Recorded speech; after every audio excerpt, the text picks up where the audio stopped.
Hello, my dear friend. Welcome. I am so happy you are here with me today. My name is Anna, and this is the VUS Learning English podcast. This is a warm, safe space for you to learn. It is a place for you to grow. If you are new here, I want to give you a very special welcome. We are so happy to have you in our community. And if you are a returning listener, welcome back. It feels so good to be with you again. Thank you for making this podcast a part of your English journey. I am truly grateful for your time. I know your time is precious, so thank you for spending some of it here with me. Today we have a very special episode. We are going to learn about one small word, but this small word is very, very powerful. This word is a secret key. It can help you speak English more naturally. It can help you feel more confident. The word is make. M-A-K-E. Make. We will learn about this word in a very simple and calm way. There's no stress here. There is no pressure. Just you and me learning together. Before we begin, if you enjoy our time together, I want to invite you to do a small thing. You can press the follow or subscribe button. When you do this, you help our podcast family grow. You help other English learners just like you find us. It is a small click for you, but it makes a big difference for us. Thank you. I am always so curious about you. Where are you listening from today? Are you in your home? Are you walking outside? Are you in a car or on a train? And what country are you in? Are you listening from Japan? Or maybe Brazil? Maybe you are in Germany or Vietnam or Ethiopia. Wherever you are in the world, I am sending you a warm hello. I am so happy we can connect in this way. Okay, are you ready to begin? Take a slow, deep breath.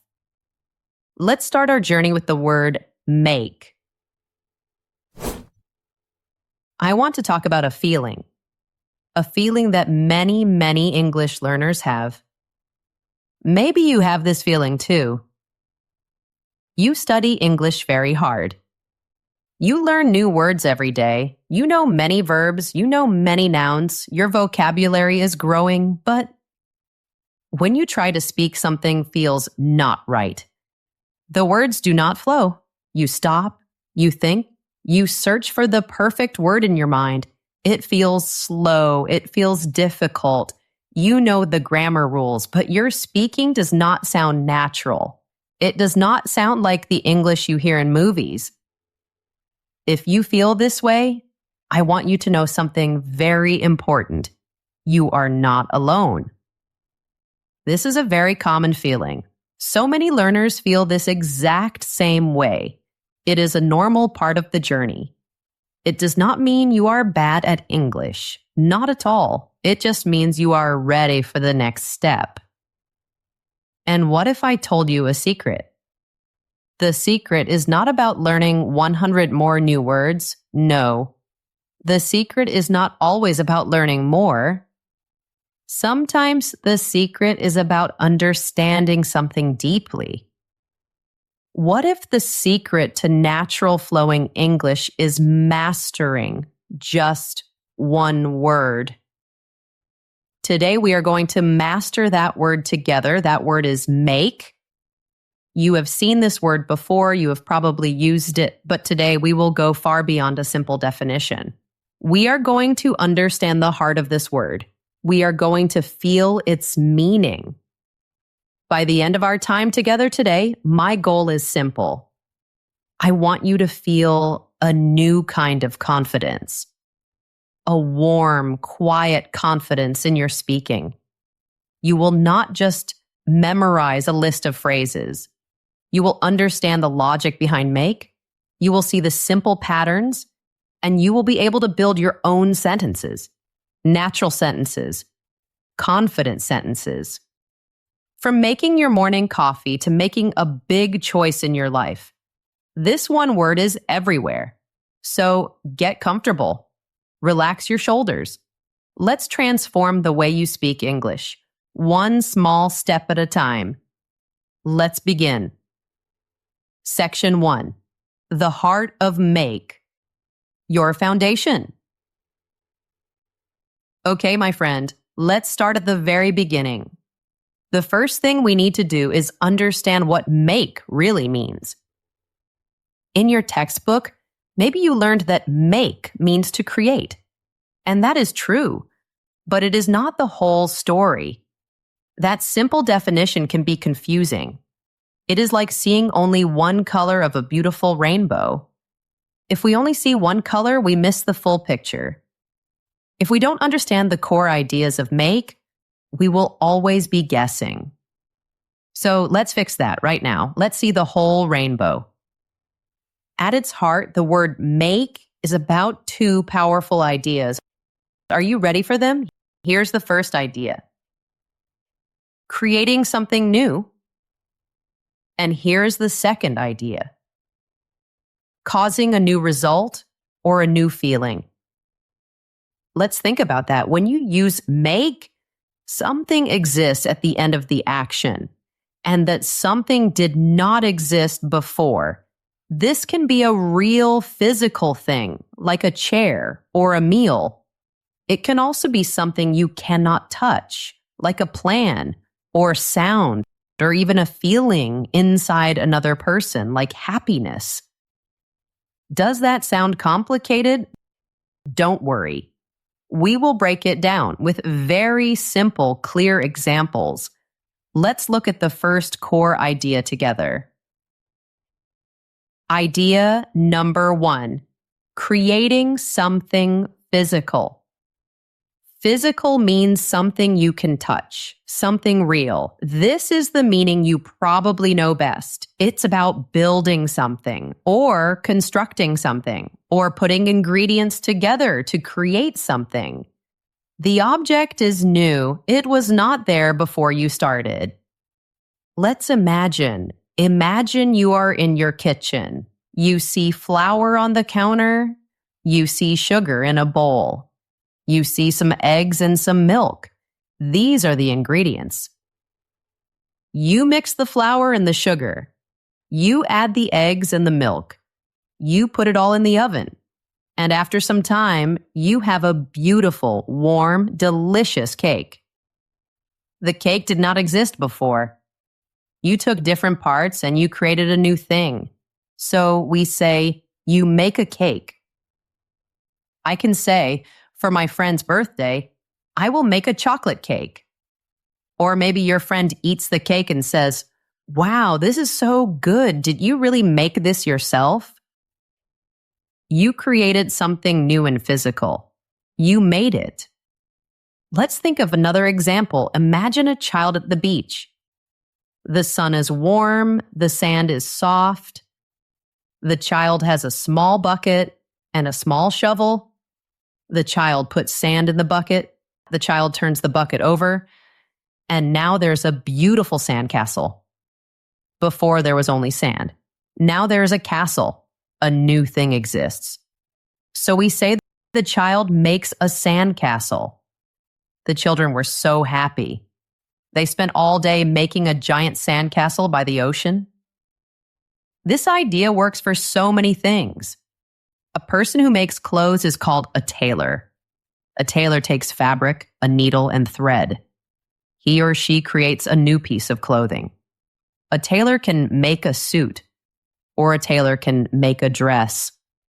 She is very talented. She makes her own clothes. An artist takes clay or stone. The artist works for many hours. At the end, there is a beautiful new shape, a new piece of art. An artist can make a sculpture. In all of these stories, what is the same? We start with parts or materials. Flour, sand, fabric, clay. And we end with a new finished object that we can see and touch. A cake, a sandcastle, a suit, a sculpture. This is the first heart of make. Creating something physical. How do you feel? Does that make sense? You are doing great. Let's look at the next part. Idea number 2, producing something abstract. Now let's move beyond physical objects. Let's talk about things you cannot touch. We call these things abstract. We still use make for these things. You are still creating something, but it is something that lives in our minds or in the air around us. This includes plans, decisions, sounds, and even messes. Let's start with the phrase make a plan. What is a plan? A plan is not a physical thing. You cannot hold a plan in your hand. A plan is a set of ideas. It is a map for the future that you create in your mind. Imagine you and a friend want to go on vacation. Before you talk, there is no plan. You sit down together. You talk about where to go. You talk about when to go. You talk about what to do. After your conversation, an idea exists. A plan exists. You created it with your words and thoughts. So we say, you make a plan. You could say to your friend, let's get some coffee and make a plan for our trip. A plan is an abstract creation. The same logic is true for make a decision. A decision is a choice. It happens in your mind. Imagine you have 2 job offers, Job A and Job B. You think about them for a long time. Finally, you choose one. In that moment, you created something new in your mind. You created a choice, a resolution. So we say you make a decision. This is very important. I need to make a decision by the end of the day. Let's think about sound. Can you hold a sound? No, but you can create one. If you clap your hands, you create a sound. If you talk loudly, you create noise. The sound is the result you are producing. So we say, you make a sound or you make noise. A librarian might whisper to a group of students, please try not to make so much noise. People are reading. The noise is the abstract thing you are creating. Here is a fun one. You can make a mess. Think about it. Imagine a clean kitchen. Everything is neat and tidy. Then you decide to bake a cake. There is flour on the floor. There are eggshells on the counter. There are dirty bowls in the sink. What did you do? You created a state of untidiness. That state did not exist before. So a parent might say to a child, wow, you made a huge mess in the living room with your toys. A mess is an abstract result of your actions. So we can make things we can touch, like a cake, and we can make things we cannot touch, like a plan, a decision, a noise, or a mess. You are still with me? Wonderful. We have one more core idea to explore. Idea number 3. Causing a change, reaction, or feeling. This third idea is so important for speaking fluent, natural English. It is a little different. Here you are not creating an object. You are causing a change in a person or in a situation.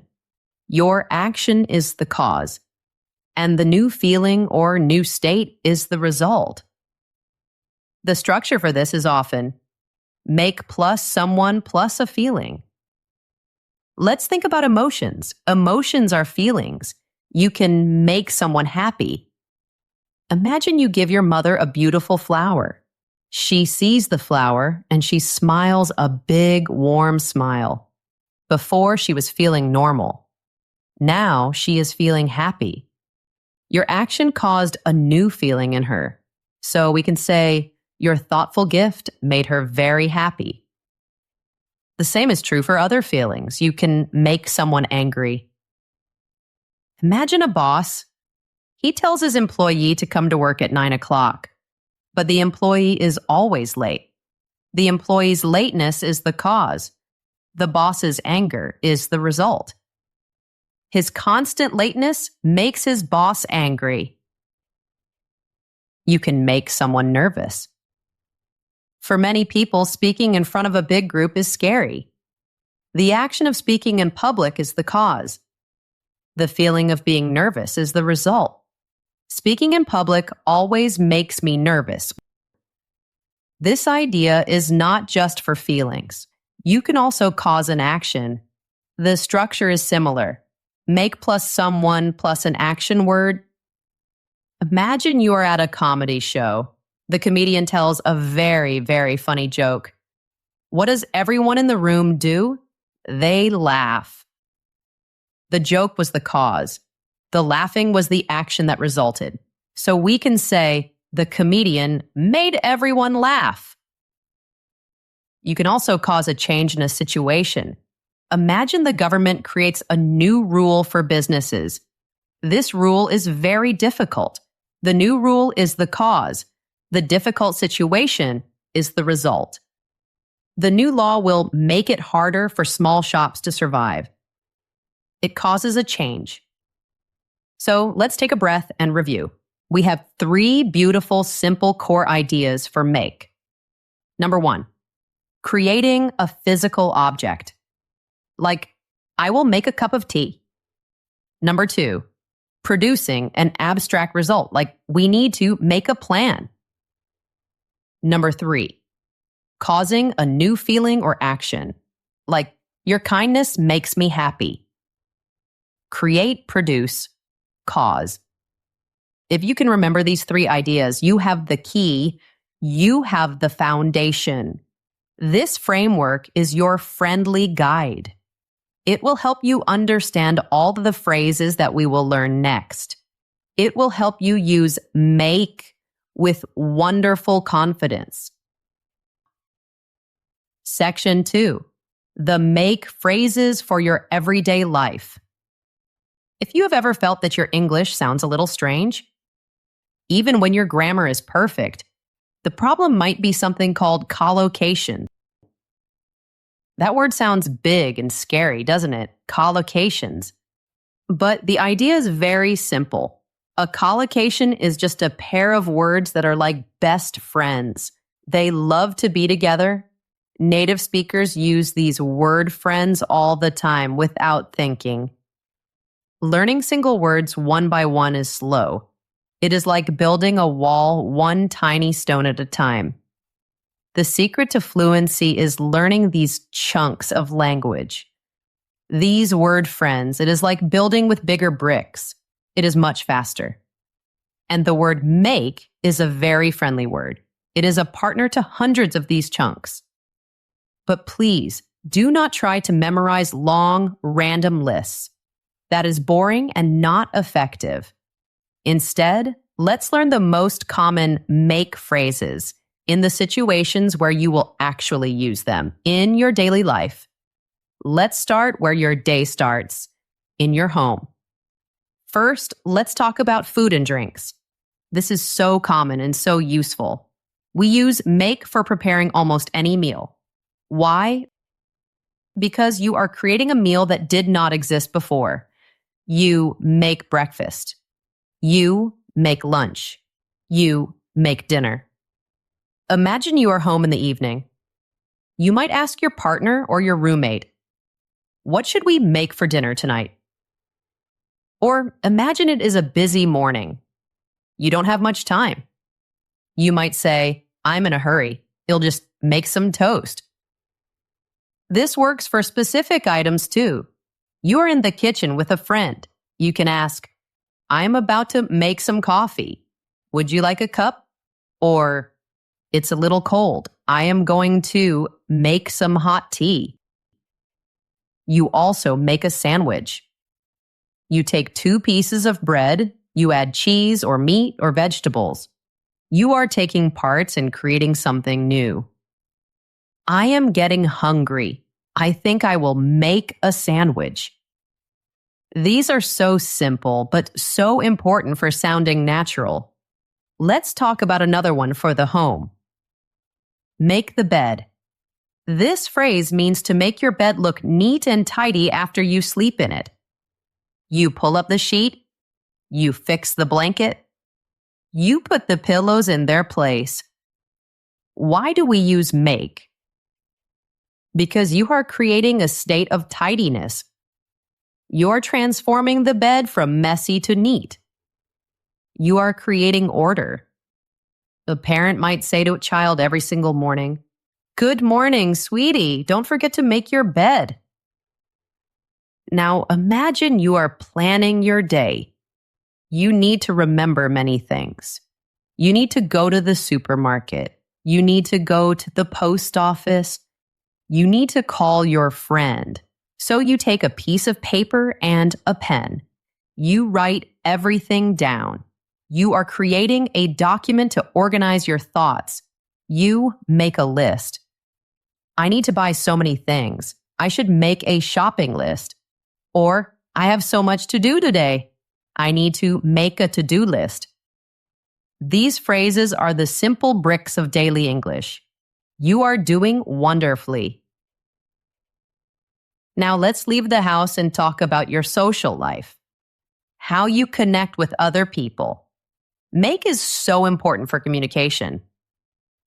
When you want to call someone on the telephone, a very natural way to say this is to make a phone call. You might be at work and say to your colleague, "Excuse me for a moment, I need to make an important phone call." Now imagine you are in a meeting or talking with a group of friends. You have an idea. You want to share your idea politely. You can make a suggestion. Instead of saying, "Do this," which can sound strong and bossy, you can say, "Can I make a suggestion?" It is softer. It is more collaborative. It invites people to listen. It is a wonderful phrase for work and for life. His idea was good, but I made a suggestion to improve it. When you give your word that you will do something, you make a promise. A promise is an abstract thing. You create it with your words. It is a serious, important creation. He made a promise to his son. He promised he would be at his baseball game. Perhaps one of the most beautiful and important phrases is this one: make friends. We don't get friends, we don't do friends. We make them. Why? Because you are actively creating a new relationship, a new connection that did not exist before. It is a beautiful act of creation. If your friend moves to a new city and feels lonely, you might say, "You should join a club or a class. It's a great way to make new friends." But communication is not always positive, is it? Sometimes people are not kind. To make fun of someone means to laugh at them or tease them in an unkind way. It is creating sadness or embarrassment in another person. The older children were making fun of his new shoes, and it made him feel terrible. And what about when someone gets very angry or upset in a public place? Imagine you are in a quiet, nice restaurant, and a person at another table starts shouting at the waiter. Everyone is looking. It is very uncomfortable. That person is making a scene. You might whisper to your friend, "I cannot believe this. Why is he making such a scene?" A similar phrase is making a fuss. Making a fuss is a little less dramatic than making a scene. It means to complain or become difficult about something small. A child in a toy store who does not want to leave might start to cry and complain loudly. The child is making a fuss.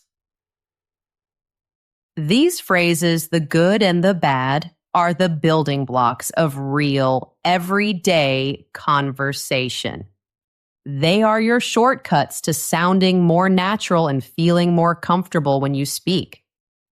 Now, I have a small, friendly challenge for you, a small invitation.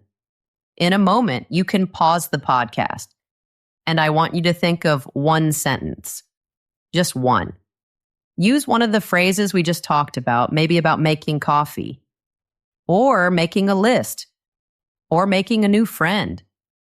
You can say the sentence out loud, or you can write it down. This is a very important step. This is how you move knowledge from being passive in your head to being active in your life. Go on, give it a try. I'll be right here when you get back.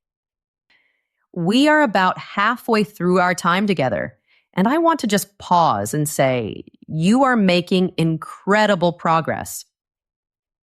We have built a strong foundation. We learned the 3 core ideas of make: to create, to produce, and to cause. And we have already learned so many phrases you can use every single day. If you are finding this lesson helpful and calming, I have a small favor to ask. Could you take just 1 second to make my day and hit that like or heart button on your podcast app? It truly makes a huge difference. It tells me that you want more lessons just like this one. And it helps other learners find our quiet corner of the internet. Thank you from the bottom of my heart. And if you want to make sure you don't miss the second half of our lesson, we are going to get into the most common mistake with make. We will talk about some simple grammar, and we will learn some special phrases that will help you sound truly fluent. So if you haven't already, please consider hitting that subscribe or follow button. You won't want to miss it. All right, are you ready to talk about the biggest make mistake of all? The one that almost every learner struggles with? Let's do it. Section 4. A common question: make versus do. Do you ever feel confused about when to use make and when to use do? If you said yes, you are in very good company. This is probably the number 1 most frequent point of confusion for English learners around the world. Hearing a learner say, "I need to make my homework," is incredibly common. It is an understandable mistake, but it is a mistake that can instantly mark you as a non-native speaker. The solution is not to memorize a giant list of phrases. The solution is a clear, simple framework, a golden rule that you can use every single time. Let's put this confusion to rest right now forever. Here's the golden rule. I want you to listen carefully, maybe even write this down and repeat it until it feels automatic and natural. Here it is. We use make when we are creating or producing something new. There is a result. Something new exists at the end. Think back to our core ideas. You make a cake. The cake is the new result. You make a plan. The plan is the new result. Make is about the result of the action. Now for do.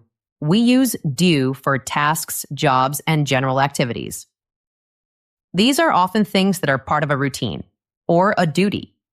With do, the focus is on the action itself, not on creating something new. Think of do homework. Homework is a task. Think of do the laundry. Laundry is a chore, an activity. Do is about the process of the action. Make is about the result. Do is about the action itself. Let's look at some pairs of examples. Seeing them side by side is where the rule really becomes clear. Let's go back to our kitchen. You are hungry. You take ingredients. You create a meal. You make dinner. This is creating a result. Now, dinner is finished. Everyone is full and happy.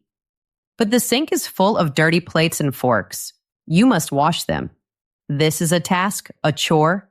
You do the dishes. This is performing a task. Make dinner. Do the dishes. See the difference? Imagine a seamstress. She has beautiful red fabric. She cuts and sews. She creates a beautiful new object. She makes a dress. Now think about your clothes at the end of the week. They are dirty. You put them in the washing machine. You are not creating new clothes. You are just cleaning them.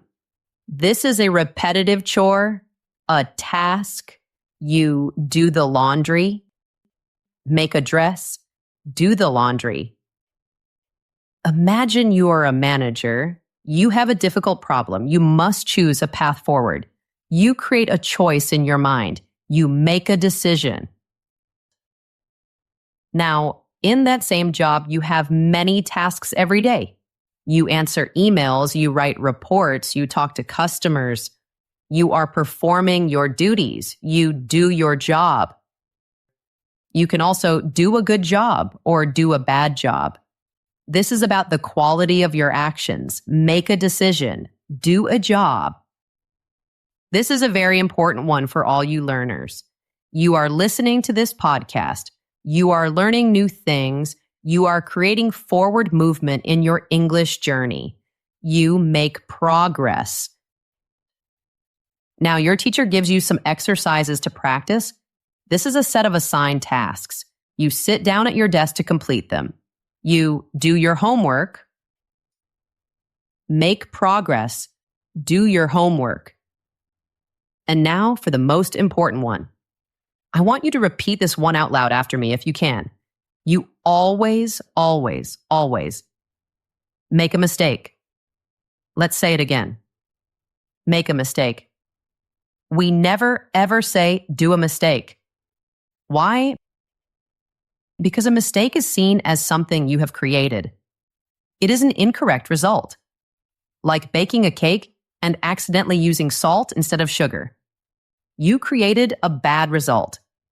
You made a mistake. This is a non-negotiable rule in English. It never changes. If you remember nothing else from this section, please remember this. You make a mistake. And you know what? It is okay to make mistakes. Everyone makes mistakes. I make mistakes. Making mistakes is how we learn. It is proof that you are trying. So be brave and don't be afraid to make mistakes in English. Okay, are you ready for a very short, friendly quiz?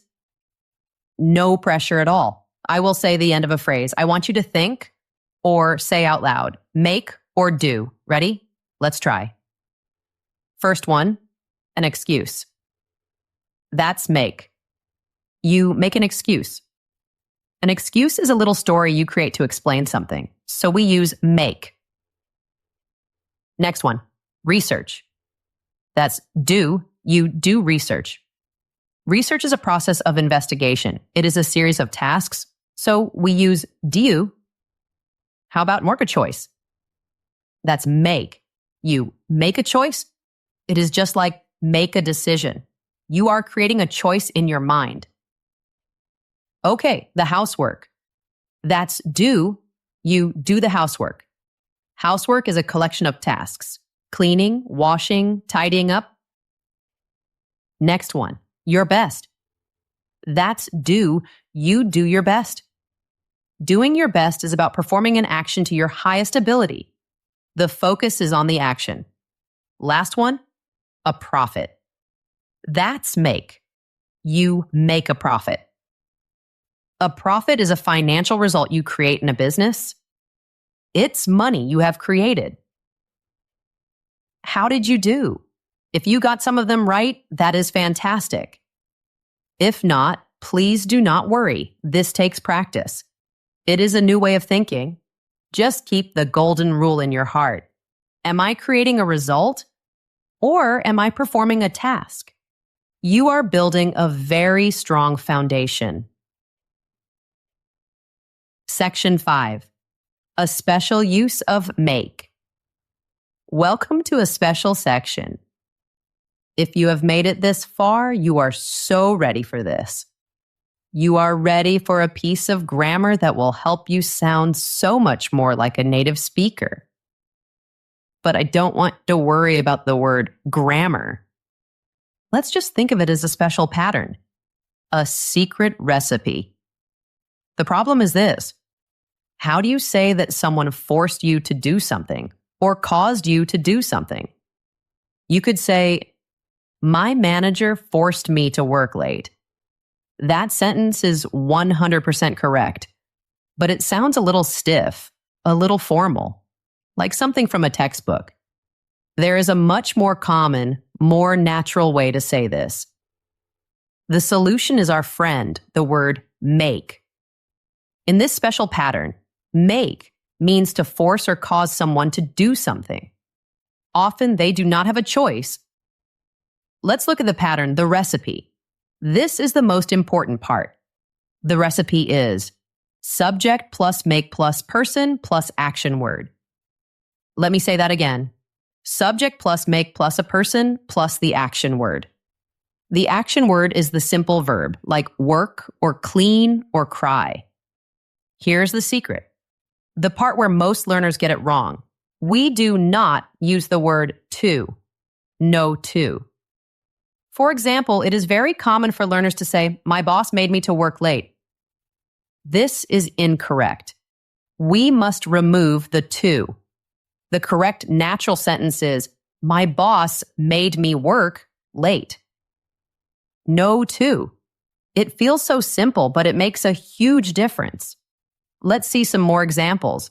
Imagine your room is messy. Your parents are not happy. They say, you must clean your room now. Later, you can tell your friend, my parents made me clean my room. Not made me to clean, just made me clean. Imagine you are watching a very sad movie. Tears start to come from your eyes. The movie is the cause. Crying is the result. You can say, that sad movie made me cry. Not made me to cry, just made me cry. One more. Your friend tells a hilarious joke. Everyone in the room starts laughing loudly. His joke made everyone laugh. No to. This pattern is so useful and so common. It shows a more sophisticated understanding of English. But it is simple when you know the secret recipe. Okay, it's your turn to try. Just in your mind or out loud. I will give you a sentence with the word forced. I want you to change it and use our new special make pattern. Ready? Sentence number 1, the loud noise forced him to wake up. How would you change it? The correct answer is, the loud noise made him wake up. Wonderful. Let's try one more. Sentence number 2. The sad story in the book forced me to cry. The correct answer is, the sad story in the book made me cry. How did that feel? This pattern might feel a little strange at first, especially the no to rule, but I promise you with a little practice, it will become second nature. It is a huge, huge step towards fluency. Let's just pause for a moment and take a slow, gentle breath in and out. We have covered an incredible amount of ground together today. You did a fantastic job. You were patient, you were focused, and you were open to learning. We started by building a solid, strong foundation. We learned the 3 core meanings of make. To create something new, like a cake. To produce an abstract result, like a plan. And to cause a new feeling, like making someone happy. From there, we learned so many essential word friends for your daily life and your goals. From making your morning coffee to making friends to making progress in your English journey. Then we solved the biggest point of confusion, the battle of make versus do. And now you have a golden rule to help you win it every time. Remember, make is for the result and do is for the action. And finally, we moved into a bit more advanced pattern with the special causative make. And you learned the secret is no to. You haven't just learned a list of phrases today. You've learned a new way to think about the English language. You've learned how one small word can build so many bridges to natural communication. But now comes the most important part: practice. Gentle, consistent practice. Knowledge is beautiful, but using that knowledge is where the magic happens. So here's my final friendly challenge for you. For the next 7 days, I invite you to try to use one new make phrase every single day. Just one. That's all. Maybe you can say, I need to make a list before you go shopping. Maybe you can tell a friend, this music makes me happy. Maybe you will remember, it's okay to make a mistake. Say it out loud. Write it in a journal. Try it in a conversation if you feel brave. Make it yours. Learning a language is a journey. It is not a race. There are sunny days and there are cloudy days. Be patient with yourself. Be kind to yourself. You are making progress right here, right now. Every time you listen, every time you try, you are moving forward. Thank you. Thank you so much for spending this time with me. Thank you for your commitment to yourself and to your learning. Keep practicing. Stay curious. And remember that you are capable of amazing things. I would love to hear from you. In the comment section, if you like, you can write one sentence using a make phrase you learned today. I read every comment, and it would truly make my day. See you next time, my friend.